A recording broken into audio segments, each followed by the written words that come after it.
আসসালামু আলাইকুম। শ্রীলঙ্কা শ্রীলঙ্কা ভাই, শ্রীলঙ্কা সমান সমান বাংলাদেশ বুকে আয় ভাই। কুশাল মেন্ডিস বাংলাদেশ সুপার ফোরে কিন্তু কোয়ালিফাই। ও মাই গুডনেস ভাই, খেলা যারা দেখছে বিশ্বাস করেন, যখন আপনার উইকেটটা পড়লো, যখন বিশেষ করে আপনার হচ্ছে যে মোহাম্মদ নাবি যখন এক ওভারে 32 রান নিল, যখন তখন তো মনে হয় কলজে টলজে শুকে গেছে, মনে হয় আর পারলাম না, কারণ আমরা তো অন্যের ঘাড়ে বন্দুক ফুটে খাওয়ার দিন আজকে।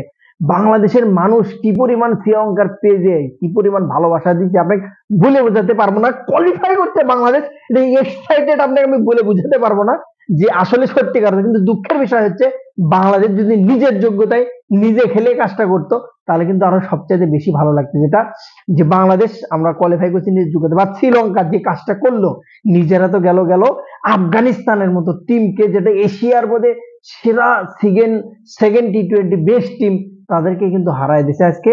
এবং বাংলাদেশ কিন্তু সুপার ফোরে চলে গেল। দুর্দান্ত লেভেলের একটা পারফরমেন্স শ্রীলঙ্কার, দেখার মতো দেখার মতো দেখার মতো ভাই। কুশাল মেন্ডিস মন্ডাই চাইছে যে বুকে জড়ায় নেই ভাই। ও এত সুন্দর একটা ইনিংস, 74 রানের ঝকঝকা চকচকা একটা ইনিংস। যদিও প্রথমে স্টার্টটা একটু দুর্বল হয়েছে, পরবর্তীতে দুইটা উইকেট পড়ছে, তারপরে হচ্ছে পাওয়ার প্লেতে 53 রান শ্রীলঙ্কার, পরবর্তীতে আস্তে আস্তে ধাপে ধাপে কিন্তু তারা কাভার করে নিচ্ছে। এবং বাংলাদেশের ফ্যান, ও ভাই, শ্রীলঙ্কার এই দিনের কথা বাংলাদেশের ফ্যান কখনোই ভুলবে না, কখনোই ভুলবে না, কোনো মুভমেন্টাম কোনো সময় ভুলবে না। সত্যিকার অর্থে যদি আজকে যদি শ্রীলঙ্কা হারিয়ে যেত, কালকে সকালে প্লেনের টিকিট নিশ্চিত আকাশ ভরা তারা একবারে আমার সারা বাংলাদেশ কিন্তু বাংলাদেশে হাজির হয়ে যেত আল্লাহর রাস্তে। শ্রীলঙ্কা যে উইন ভাই, বিশ্বাস করেন আমি বিশ্বাস করতে পারছি না বাংলাদেশ সুপার পড়ে যাবে, এরকম একটা ঘটনা ঘটবে। একটা সময় যখন আফগানিস্তানে 6টা উইকেট পড়ে গেল, 80 রান ছিল, সেই মুহূর্তটা তো আমি বিশ্বাস করতাম যে না, বাংলাদেশ আজকে মনে হয় শেষ। অলরেডি আমি পোস্টও দিয়ে দিয়েছিলাম যে প্লেনের টিকিট ধরে নেন, এবং অনেক সাংবাদিক থেকে শুরু করে সোশ্যাল মিডিয়া পোস্ট কিন্তু দিয়ে দিয়েছিল যে আকাশ ভরা তারা, সকালবেলা ফ্লাইটে বেরিয়ে আসা ছাড়া। সো শ্রীলঙ্কা কিন্তু যে কামের কামটা করে দিচ্ছে ভাই। এবং সবচেয়ে বড় একটা বিষয়, যে অহংকার কিন্তু পতনের মূল, সেটা কিন্তু আফগানিস্তান টের পেল, এবং আফগানিস্তানের ক্রিকেট কিন্তু বুঝতে পারলো যে অহংকার করতে নাই।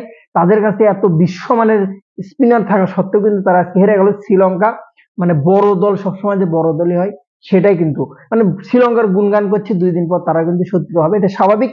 অনেক অনেক অনেক অনেক এক্সাইটেড শ্রীলঙ্কা, এক্সাইটেড শ্রীলঙ্কার সাবাস, শ্রীলঙ্কার ধন্যবাদ বলে শেষ করতে পারবো না। আমি কি বকবো কি বলবো আমি বুঝাতে পারবো না ভাই আপনাদের ভিডিওতে। সত্যিকার অর্থে কি বকছি আমি নিজেও জানি না। এতটা খুশি আজকে যে বাংলাদেশ সুপার ফুটে গেছে, এবং যেখানে আরো বাংলাদেশের ফ্যান যারা আছে তারা এত সুন্দর ক্রিকেট উপভোগ করতে পারে, খেলা উপভোগ করতে পারে।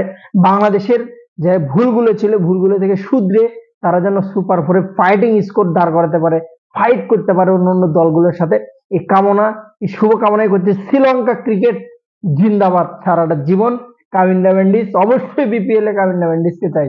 বেস্ট অফ লাক, ভালো থাকুন।